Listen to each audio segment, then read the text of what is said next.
குறித்த தொகுதி மக்கள் தங்களை பற்றி தற்போது என்ன நினைக்கிறார்கள் என்பதை சட்டமன்ற உறுப்பினர்கள் அறிந்து கொள்ள உதவும் எம்எல்ஏ செயல்பாடு மக்கள் மதிப்பீடு தொடர்கிறது.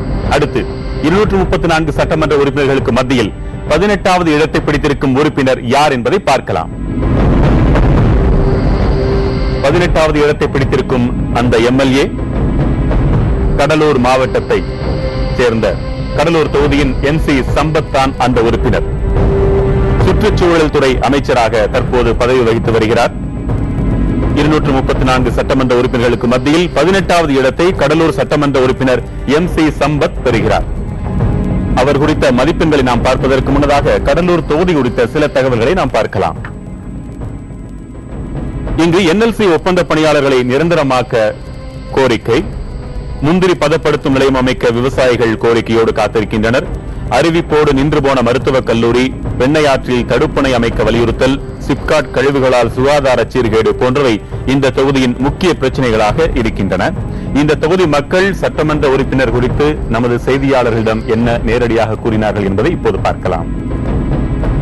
மக்களை அவர் ஆபீஸ்ல சந்திக்கிறாரு, ஏதோ கட்சிக்காரங்க போறாங்க சந்திக்கிறாங்க, செய்யணுமா, அதுதான் முக்கியம். ஏன்னா இது வரைக்கும் மந்திரி வந்ததே கிடையாது கல்லூருக்கு, இப்பதான் இவர் தான் ஃபர்ஸ்ட் மந்திரியா வந்துக்கிறாரு. கல்லூர் மற்ற தொகுதியெல்லாம் வந்துட்டாங்க, எல்லாம் செஞ்சுக்கிறாங்க போய்க்கிறாங்க. எந்த கட்சியும் நான் கிடையாது, பொதுவாக நான் பார்த்த வரையிலும் அவர் நல்லது செய்கிறார். எல்லா வாக்குறுதிகளையும் செய்ய முடியாது, சில செஞ்சிருக்காரு. பூங்கா அமைக்கிறது போகிறது அது மாதிரி விஷயம்லாம் பண்ணியிருக்காங்க. இல்லை அவர் நாங்கள் பார்க்குறதே இல்லை, பப்ளியில் பார்க்குறதே இல்லை. ஆனால் அதிமுக ஆட்சியை குறை சொல்ல முடியாது, அம்மா ஆட்சி நல்லா பண்ணுறாங்க, அதில் ஒன்றும் சந்தேகம் இல்லை. சூப்பர் அட்மினிஸ்ட்ரேஷன், அமைச்சர்கள் அந்த அளவுக்கு இருக்காங்களான்னு சொல்ல முடியாது. தொகுதி மக்களின் நேரடியான கருத்துக்களை பார்த்தோம். இனி இவர் பெற்றிருக்கும் மதிப்பெண்கள் என்ன என்பதை நாம் பார்க்கவிருக்கிறோம். கடலூர் தொகுதியின் MC சம்பத் வாக்குறுதிகளை நிறைவேற்றுவதில் 20க்கு 15 மதிப்பெண்களை பெற்றிருக்கிறார். தொகுதிக்கு குடும்ப உறுப்பினர் போல் வருகிறாரா அல்லது தூரத்து உறவினர் போல் வருகிறாரா? 10ற்கு 5 மதிப்பெண்களை பெறுகிறார் சம்பத். எங்கே தேடுவது என்று இருக்கிறாரா அல்லது எங்கும் நானே என்று இருக்கிறாரா? 20க்கு 12 மதிப்பெண்கள் பெற்றிருக்கிறார்.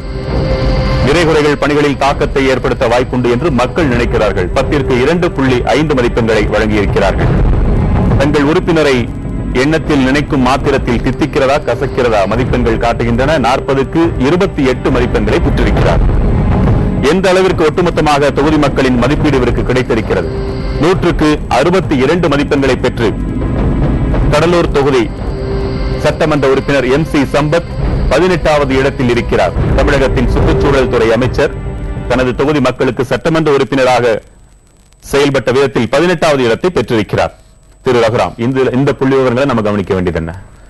இவர் செயல்பாட்டு அம்சங்கள்ல 34.5 மார்க் வாங்கியிருக்காரு. இதுக்கு முன்னாடி பார்த்த எம்எல்ஏ செயல்பாட்டு அம்சங்கள் 40 மார்க் வாங்கியிருந்தாரு. 40 மார்க் வாங்கியிருந்தா கூட அவர் ஒரு படி கீழே தான் இருக்காரு, இவர் அவரோட ஒரு படி மேல இருக்காரு. அதுக்கு முக்கிய காரணம் நீங்க என்ன பாத்தீங்கன்னா, மக்கள் அபிப்பிராயத்துல ஒரு நல்ல மார்க் வாங்கியிருக்காரு. ஸோ நம்ம தரப்பட்டியல மேல வர வர மக்கள் அபிப்பிராயத்துல நல்ல மார்க் வாங்கினவங்க நிறைய பேர் இடம் பிடிச்சிருக்கிறது நம்மளால கவனிக்க முடியுது. அதுதான் ரொம்ப தெளிவா இருக்கு. அதாவது ஒரு சம்மரைஸ் பண்ணி தொகுப்பு மார்க்குகளை சொன்னாரு. இண்டிவிஜுவல் கவுண்ட்ல பாத்தீங்கன்னா எல்லாத்திலுமே இதற்கு முன்னிருந்தவர்களோட இவருடைய குறைவு. ஒவ்வொரு இண்டிவிஜுவல் கவுண்ட்லயுமே வாக்குறுதி நிறைவேற்றுதல், தொகுதி வருகை, அணுக முடிதல், நிறைகுறைகள் எல்லாவற்றிலுமே இதற்கு இவரை விட கீழே இருக்கிறவரோட இவருடைய குறைவு. ஆனால் இந்த ஒரே ஒரு அம்சம் இருக்குல்ல, மக்கள் அபிப்பிராயம், அந்த ஒண்ணத்துல அதிக புள்ளிகள் வாங்கி மேல வந்திருக்காரு. அதுதான் நான் பாக்குற முக்கியமான அம்சம். அந்த ஒன்றினால மக்களுக்கு பலன் இருக்குமா? அந்த ஒன்றுக்கும் மக்களுக்கு கிடைக்கக்கூடிய பலன்களுக்கும் தொடர்பு இருக்குதா ஏதாவது? அதாவது ஒரு எம்எல்ஏ செயல்பாட்டுல லிமிடேஷன்ஸ் இருக்குன்னு எல்லாருக்குமே தெரியும். அட்லீஸ்ட் அவரை பத்தி திருப்தியா இருக்காங்களே, அது ஒரு பெரிய விஷயம் மாதிரி எனக்கு தோணுது பர்சனலா. குறைந்தபட்சம் அந்த எம்எல்ஏ தன்னை பற்றி திருப்தியோட இருக்கிறாங்க, அதையாவது காப்பாத்திக்கணுமே அப்படின்ற ஒரு கடமைப்பாடு அவர்களுக்கு இருக்குமோ? இல்ல, இதை நான் ஒரு இமேஜ் பில்டிங் எக்ஸசைஸா மட்டும் தான் நான் பாக்குறேன். ஒரு நல்ல அழகான பிம்பத்தை அங்கங்க அவங்கவுங்க கட்டக்கூடிய சாமர்த்தியம் உள்ளவர்கள், இதுல மீதி அம்சங்கள குறைபாடுகள் இருந்தாலும் கூட அதை கடந்து வந்து விடக்கூடிய வாய்ப்பு இருக்குங்கிறத நம்ம பார்க்கிறோம். இது திரைப்பட நடிகர்கள் மாதிரி தான். சுமாரா நடிக்கிற பல நடிகர்களுக்கு மக்கள் மத்தியில் நல்ல பேர் இருக்கிறத நம்ம பார்க்கிறோம். என்ன, ஏன்னா அவர் தனிப்பட்ட முறையில் ரொம்ப நல்லவர் அப்படின்னு நினைப்பாங்க. இப்படி எல்லாம் ஒப்பிட உங்களால் தான் முடியும். இந்த ஒரு கான்ஸ்டிடுவன்சி நான் இந்த கான்ஸ்டிடுவன்சி வச்சு நான் சொல்லல, பொதுவா நான் சொல்றேன். ஒரு கான்ஸ்டிடுவன்சில இருக்கிற எம்எல்ஏ மந்திரியா இருந்தாருன்னா அதனால கூட அவர் செல்வாக்கு கூட இருக்கிறதுக்கு வாய்ப்பு இருக்கு. ரொம்ப அருமையான. சோ இந்த தொகுதி பொறுத்த மட்டும் நான் ஜெனரலா சொல்றேன். சோ நம்ம தொகுதி எம்எல்ஏ மந்திரியா இருக்காரு, அப்போ அந்த ஒரு அவங்களுக்கு அது பிரஸ்டீஜ் மாதிரி நினைப்பாங்க இல்லையா தொகுதி மக்கள். சோ அதனால கூட அவர் ரேட்டிங் கூடி இருக்க வாய்ப்பு இருக்கு. திரு ரகுராம், இது தவிர இப்ப நீங்க களத்துல சென்று இந்த ஆய்வு பணிகளை மேற்கொள்ளும் பொழுது நீங்கள் சந்தித்த பிரச்சனைகள் என்ன? கண்டிப்பா சில ஹர்டில்ஸ் இருக்கதான் செய்யும். ஒப்பீனியன் போல்ல நம்ம போய் ஊரா டேட்டா கலெக்ட் பண்றப்போ நெல்லை மாவட்டத்துல ஒரு சின்ன இன்சிடென்ட் நடந்தது. ஒரு கிராமத்துக்கு போனார் எங்க இன்டர்வியூவர். ஒரு 4 வீட்டுல சர்வே முடிச்சிட்டாரு. 5வது வீட்டுல சர்வே பண்ணிட்டு இருக்காரு.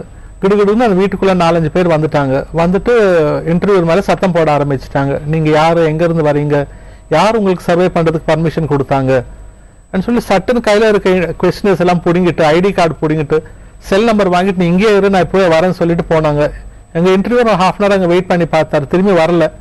சரி, அன்னைக்கு அந்த இடத்துல சர்வே நாங்க கேன்சல் பண்ணிட்டு நெக்ஸ்ட் டே வேற ஒரு இடத்துல சர்வே பண்ண வேண்டி இருந்தது. இந்த மாதிரி ஹர்டில்ஸ் இருக்கதான் செய்யும் சில வாட்டி. தொடர்ந்து பார்க்கலாம். அடுத்து 234 சட்டமன்ற உறுப்பினர்களுக்கு மத்தியில் 17வது இடத்தை பிடித்திருக்கும் சட்டமன்ற உறுப்பினர் யார்? 17வது இடத்தை பிடித்திருப்பவர் வேலூர் மாவட்டத்தின் ஜோலார்பேட்டை சட்டமன்ற தொகுதி உறுப்பினர் KC வீரமணி. ஆளும் அண்ணா திராவிட முன்னேற்ற கழகத்தைச் சேர்ந்தவர், சுகாதாரத்துறை அமைச்சராக பணியாற்றுகிறார். இவர் 17வது இடத்தை பிடித்திருக்கிறார். இவர் குறித்த மதிப்பெண்களை பார்ப்பதற்கு முன்னதாக ஜோலார்பேட்டை குறித்த சில தகவல்களை நாம் பார்க்கலாம். இந்த தொகுதியில் குடிநீர் பிரச்சினைக்காக அடிக்கடி சாலை மறியல்களை பார்க்க முடிகிறது. 100 நாள் வேலை திட்டத்தில் முறைகேடுகள் நடப்பதாக பல குற்றச்சாட்டுகள். மிக முக்கியமான ரயில் சந்திப்பு இது. எனவே இதன் அருகில் ஒரு மேம்பாலம் மட்டும்தான் இருக்கிறது. இன்னும் அதிகப்படுத்த வேண்டும் என்பது கோரிக்கை. சாலை வசதிகள் மேம்படுத்தப்பட வேண்டும். பீடி சுற்றல், குடிசை தொழில்களை பாதுகாக்க நடவடிக்கைகள் போன்றவற்றை மக்கள் எதிர்பார்க்கிறார்கள். இனி தொகுதி மக்கள் சட்டமன்ற உறுப்பினர் குறித்து நம் செய்தியாளரிடம் நேரடியாக தெரிவித்த கருத்துக்களை நாம் பார்க்கலாம். இந்த தொகுதியில இன்னவரையும் எதுவுமே நடக்கல. என்ன நடந்திருக்குது? இதுவரை இப்போ அவரு எம்எல்ஏ போயிட்டு எல்லாம் செய்யலாங்க, பார்க்கலாங்க அப்படின்னு தான் சொல்றாரு. இவர் மந்திரியா வந்தோடனே இப்ப பார்க்கவே முடியல. நாங்க அதுக்கு முன்னெல்லாம் நம்ம பார்த்துருந்தோம். ரோடு வசதி இல்ல. 2வது தண்ணி பிரச்சனை நிறைய இருக்குது. அந்த தண்ணி பிரச்சனை என்னன்னு கண்டுக்காத அவர் பாட்டுக்கு அவர் இருக்கிறாரு. போன வாரம் இல்ல அதுக்கு முன்ன வாரம் கூட 2 நாள் சாலை மறியல் பண்ணோம். திரு ரகுராம், ஜோலார்பேட்டை உறுப்பினர் பெற்ற மதிப்பெண்கள் நாம் என்ன கவனிக்கணும்? மதிப்பெண் ஒரு வாட்டி பார்த்துட்டோம்னா நிச்சயமாக இவர் பெற்ற மதிப்பெண்களை நாம் பார்த்து விடலாம். ஜோலார்பேட்டையின் சட்டமன்ற உறுப்பினர் KC வீரமணி பெற்ற மதிப்பெண்கள் வாக்குறுதிகளை நிறைவேற்றுவதில் 20க்கு 16 மதிப்பெண்களை பெற்றிருக்கிறார். 5 முக்கிய அம்சங்களில் கேட்கப்பட்ட கேள்விகளில் அடுத்த அம்சம் தொகுதிக்கு வருகை புரிவது. 10ற்கு 6 மதிப்பெண்களை பெற்றிருக்கிறார் வீரமணி. அணுக முடிவதில் 20க்கு 15 மதிப்பெண்களை பெற்றிருக்கிறார். நிறைகுறைகளின் அடிப்படையில் கேட்கப்பட்ட கேள்விகளுக்கு 10ற்கு 2 மதிப்பெண்களை பெற்றிருக்கிறார். அபிப்பிராயத்தின் அடிப்படையில் 40க்கு 24 மதிப்பெண்களை பெற்றிருக்கிறார். ஒட்டுமொத்தமாக சுகாதாரத்துறை அமைச்சராக பணியாற்றி வரும் KC வீரமணி 63 மதிப்பெண்களை பெற்று ஒட்டுமொத்த 234 தொகுதிகளில் 17வது இடத்தை பெறுகிறார். அதாவது இவருக்கு பெர்ஃபார்மன்ஸ் கொஞ்சம் பெட்டரா இருக்கு. ஏன்னா இதுக்கு முன்னாடி பார்த்த எம்எல்ஏ செயல்பாட்டு அம்சங்கள்ல பர்சன்டேஜ் பேசிஸ்ல சொல்றேன் 55% வாங்கியிருந்தாரு. இவர் 62% வாங்கியிருக்காரு. சோ அமைச்சர்னா அபிப்பிராயத்துல கொஞ்சம் அதிகமான மதிப்பெண்கள் கிடைப்பது இயல்புதான்னு சொன்னீங்க. ஆமா, கண்டிப்பா நல்ல மார்க் கிடைச்சிருக்கு. 40க்கு 24 மார்க் கிடைச்சிருக்கு. ஆனா இதுக்கு முன்னாடி இருக்கிற அமைச்சர் 28 மார்க் வாங்கியிருந்தாரு. சோ இங்க கொஞ்சம் பிரச்சனை ஜாஸ்தியா இருக்குதுன்னு நினைக்கிறேன் கிரவுண்ட் லெவல்ல. அதனால அது அந்த கோபம் மக்கள் அபிப்பிராயத்துல ரிஃப்ளெக்ட் ஆயிருக்கு. 4 மார்க் இவர் கம்மியா வாங்கியிருக்காரு. அதனால திரு ஞானி இல்ல, இவருக்கு அமைச்சரா இருந்தாலும் அணுக முடிவதுங்கிறது இவருக்கு ஒரு பாசிட்டிவ் பாயிண்டா இருக்கிறது ரொம்ப முக்கியமா இருக்கு. அதுல அதிக மதிப்பெண்கள் அவர் வாங்குறாரு. அதனால தொகுதிக்கு வருவதும் பாத்தீங்கன்னா நல்ல மார்க் அதுலயும் வாங்கி இருக்கிறாரு. சோ அதெல்லாம் அவர் பப்ளிக் பர்செப்ஷன் அதுதான் இந்த அளவுக்கு மேல கொண்டு வந்திருக்கிற வாய்ப்பு இருக்கு. வாக்குறுதி நிறைவேற்றுவதில் ரொம்ப மோசமெல்லாம் இல்ல, நல்ல மார்க், நல்ல மார்க் 80% வாங்கியிருக்காரு. அவர் நிறை குறைகள் கூட ரொம்ப லோ சொல்ல முடியாது, லோ அவ்வளவுதான் 20%. அதாவது ஒரு விதத்துல சீரான பெர்ஃபார்மன்ஸ் சொல்லலாம். நிச்சயமாக. நான் இன்னொரு பொதுப்படியான கேள்வி, இது கட்சிகளின் அடிப்படையிலோ அல்லது ஆட்சியின் அடிப்படையிலோ எடுக்கப்பட்ட கேள்விகள் அல்ல, கருத்து கணிப்பு அல்ல. இதில் முதல் 50 இடங்களில் நாம் ஆளுங்கட்சி உறுப்பினர்களையும் பார்க்க முடிகிறது, எதிர்க்கட்சி உறுப்பினர்களையும் பரவலாகவே பார்க்க முடிகிறது. என்றால் ஒரு கட்சி ஆட்சியில் இருப்பது என்பதற்காக அந்த சட்டமன்ற உறுப்பினர்களின் செயல்பாடுகளில் எல்லாம் பெருத்த வேறுபாடு என்பது தெரியவில்லை தானே? வேறுபாடு இருக்கிறது. அதாவது நாம் பார்க்கவில்லை, இது ஆளுங்கட்சி பற்றின சர்வேவாக நாம் பார்க்கவில்லை, இது அரசை பற்றிய சர்வேவாக நாம் பார்க்கவில்லை. ஆனால் மக்கள் பார்க்கவில்லை என்று நாம் சொல்ல முடியாது. மக்களை பொறுத்த மட்டும் அவர் எம்எல்ஏ பத்தி தான் நீங்க கேட்கறீங்க. ஆனா அவங்களுக்கு எம்எல்ஏ ரூலிங் பார்ட்டியா அப்போசிஷன் பார்ட்டியா செஞ்சு கொடுக்க நிலைமையில இருக்கிறாரா இல்லையா, அப்புறம் நான் போனா காது கொடுத்து கேட்கிறாரா இல்லையா, இதே அந்த கட்சிக்காரரா இருந்தா என்னை விட இவரை விட அவர் நல்லா கேட்பாரு. இந்த மக்கள் மனசுக்குள்ள இந்த கட்சியை நீக்கி விட்டு ஒன்றும் அவருடைய எல்லோரையும் பார்ப்பதில்லை. மக்கள் அதை கலந்தேதான் அவர்கள் பார்க்கிறார்கள். ஆனால் அவர்கள் சொல்ற அடிப்படையில் தான் மதிப்பெண்கள் கடைசியில் வரும். அதனால மக்கள் பார்வையில் இவை கலந்துதான் இருக்குங்கிறது என்னுடைய கருத்து. நான் ஒரே ஒரு கேள்வி மட்டும் போன விவாதத்தின் போதே ரகுராம் கிட்ட கேட்கணும்னு நினைச்சேன், அதை நான் இப்ப கேட்டணும்னு நினைக்கிறேன். இந்த சர்வே எடுக்க வர்றவங்களை எடுக்க விடாம தடுப்பது இருக்குல்ல, அது ஒரு அபூர்வமான நிகழ்ச்சி தான். ஏன்னா ஓட்டுப்பட்டி தூக்கி கொண்டு ஓடுகிற காலமெல்லாம் இன்றைக்கு மாறிவிட்டது. அதற்கு நிகராக சர்வே தாட்கள் எடுத்துக்கொண்டு ஓடுவது நடக்கிறது. ஆனால் அந்த சர்வே தாளை எடுத்துக்கொண்டு ஓடிய தொகுதி, நீங்கள் தொகுதி பேரை சொல்ல வேண்டாம், என்ன மாவட்டம் சொல்லிவிட்டீர்கள், என்ன தொகுதி பேரை சொல்ல வேண்டாம், அந்த மாதிரியான சம்பவம் நடந்த தொகுதி 50க்குள் இருக்கிறதா 50க்கு வெளியில இருக்கிறதா? 50க்கு வெளியே தான் இருக்கு. அதுதான் நாம் தெரிந்து கொள்ள வேண்டிய செய்தி. அதுல ஒரு செய்தி இருக்கிறது. என்ன சார், இவர் தொகுதியில் காதில் விழுந்ததில் முக்கியமானது, மரியாதைக்குரியவர் ஆனா ஒன்னும் செய்யல, அதுதான் காதில் விழுந்த செய்தி. ஒன்னும் செய்யாமலா 17வது இடத்திற்கு மக்கள் வாக்குறுதிகளை நிறைவேற்றுவதில் 16 மதிப்பெண்களை கொடுத்திருக்காங்களே. அதாவது அவங்க அடிப்படையா எதிர்பார்க்கறது இப்போ நம்ம சவுண்ட் பைட்ஸ்ல பார்த்த மாதிரி சில கிரவுண்ட் ரியாலிட்டிஸ் அது உடனே இம்ப்ளிமெண்ட் ஆகணும்னு பண்றாரு. அதாவது இந்த எதுவும் செய்யவில்லை. இப்போ இதுல ஒரே ஒரு பாயிண்ட் நான் உங்களுக்கு ஹைலைட் பண்ணணும்னு சொல்றேன் நினைக்கிறேன். இப்போ நம்ம ஒரு 16% 80% 20க்கு 16 மார்க் அவர் வாங்கியிருக்காரு ப்ராமிசஸ் இம்ப்ளிமெண்ட் பண்றதுல. அப்படின்னா 4 மார்க் அவர் அதுல வாங்கல இல்லைங்களா? அந்த மாதிரி இருக்கவங்க குரல் ஓங்கி இருந்ததுன்னா அது இதர கருத்துல வரும். இப்ப 80% வாங்கி இருக்காரு, ஆனா 20% வாங்கல. இப்ப எங்க பொலிட்டிக்கல் சர்வீஸ் நீங்க எப்போ பண்ணாலும் இதுல வாய்ஸ் குரல் யாரு ஓங்கி இருக்கோ அதுதான் சர்வேல பதிவாகும். சில பேர் மெத்தனமா இருப்பாங்க, கடைசியில போயிட்டு அவங்க போடுற ஓட்டு தான் அந்த கட்சி ஜெயிக்க போகுது. ஆனா குரல் யாரு ஓங்கி இருக்குதோ அவங்க தான் இதர கருத்துல பதிவு பண்றோம். அதனால அங்க வர்ற மதிப்பெண்ணுக்கும் இதர கருத்துக்கும் வேறுபாடு இருக்கிறதுக்கு வாய்ப்பு இருக்கு. சரி, நிச்சயமா. ஞானி, இப்ப நேற்றைய கேட்க வேண்டிய ஒரு முக்கியமான கேள்வி, நீங்கள் அதை இறுதியில் சொல்கிறேன்னு சொன்னீங்க.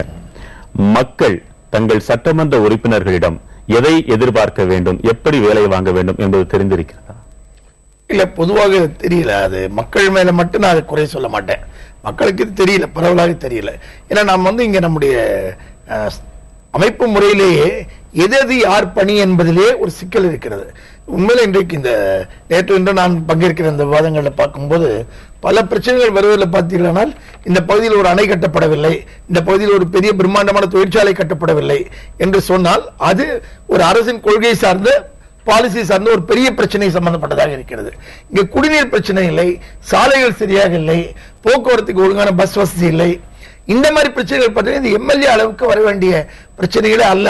இவையெல்லாம் பஞ்சாயத்து உறுப்பினர்களும் நகராட்சி உறுப்பினர்களும் அவர்கள் மட்டத்திலே தீர்க்க வேண்டிய பிரச்சனைகள். ஆனா அது எம்எல்ஏவை சார்ந்துதான் அதை தீர்க்க வேண்டும் என்ற நிலைமை இருப்பதே ஒரு அரசியல் அமைப்பு முறையில் ஒரு ஆரோக்கியமானது அல்ல. அடிப்படையில் இன்னும் கீழ்மட்டத்திலே தீர்க்கப்பட வேண்டியவை அவையெல்லாம் கீழ்மட்டத்தில் தீர்க்கப்பட்டால் எம்எல்ஏவும் கூடுதலாக பெரிய பிரச்சனைகளை கவனத்தை செலுத்த முடியும். எம்எல்ஏவுடைய எனர்ஜியே இந்த மாதிரி சின்ன விஷயங்களில் அதிகமாக செலவாகிறது நாம் சேர்த்து பார்க்க வேண்டும். ஆனால் இதுல நிறைய பர்செப்ஷன் சேஞ்சஸ் அரசு தரப்பில், பிரதிநிதிகள் தரப்பில், மக்கள் தரப்பில், 3 தரப்பிலும் இந்த சேஞ்சஸ் பற்றி பேச வேண்டிய அவசியம் இருக்கிறது. நிச்சயமாக. திரு ரகுராம், உங்களிடம் ஒரு கேள்வி. நீங்கள் பல்வேறு மாநிலங்களில் உள்ள சட்டமன்ற உறுப்பினர்களையும் பார்த்திருப்பீர்கள், பல்வேறு கருத்து கணிப்புகளுக்காக அவர்களை சந்தித்திருப்பீர்கள். தமிழக சட்டமன்ற உறுப்பினர்கள் மற்ற மாநில சட்டமன்ற உறுப்பினர்கள் முக்கிய வேறுபாடு என்ன பார்க்கிறீங்க மக்கள் பார்வையில்? மக்கள் பார்வையில நம்ம சட்டமன்ற உறுப்பினர்கள் ரொம்ப ஆக்சசிபிள் தான் நினைக்கிறாங்க, சில எக்ஸெப்ஷன்ஸ் தவிர. சர்வே ரிசல்ட்ஸ் அப்பார்ட், ஒரு பெரிய கோட்டைக்குள்ள ஒரு மதில் சுவர் கட்டி அது உள்ள உட்கார்ந்து இருக்க மாதிரி அபிப்பிராயம் பெரிய அளவுல இல்ல. எளிமையா இருக்கிறாங்கன்னு சொல்றீங்க. ஆமா, அதாவது சில வெளிய மாநிலங்கள்ல கொஞ்சம் பந்தாலாம் இருக்கு, அதெல்லாம் நம்ம ஆளுங்கிட்ட இல்ல. அவங்களால அது பிகாஸ் பார்ட்டி லீடர்ஷிப் ரொம்ப ஸ்ட்ராங் நினைக்கிறேன். தமிழ்நாட்டில் எந்த கட்சியா இருந்தாலும் மெயின் அரசியல் கட்சிகளோட லீடர்ஷிப் ரொம்ப ஸ்ட்ராங்கா இருக்கு. ஸோ அவங்க ஒரு மதில் சுவரை கட்டிட்டு அதுக்குள்ள ஒரு ஐவரி டவர்ல உட்கார்ற மாதிரி பார்ட்டி லீடர்ஷிப் அவங்கள விடாதுன்னு நான் நினைக்கிறேன். அப்புறம் இப்ப நீங்க சார்கிட்ட கேட்ட ஒரு கேள்விக்கு பேஸ் பண்ணி நான் ஒண்ணு சொல்றேன். நீங்க மக்கள் எப்படி வேலை வாங்கணும்னு நீங்க கேட்டீங்க எம்எல்ஏஸ் கிட்ட. அது கொடுத்து நீங்க விரிவா அடுத்த பகுதியில் நாம பார்க்கலாம். நிச்சயமா. நேர்களை அடுத்து வருவது உங்கள் தொகுதி எம்எல்ஏவா? 16வது இடத்தை பெறுவது யார்? ஒரு சிறிய இடைவேளைக்கு பிறகு எம்எல்ஏ செயல்பாடு மக்கள் மதிப்பீடு தொடரும்.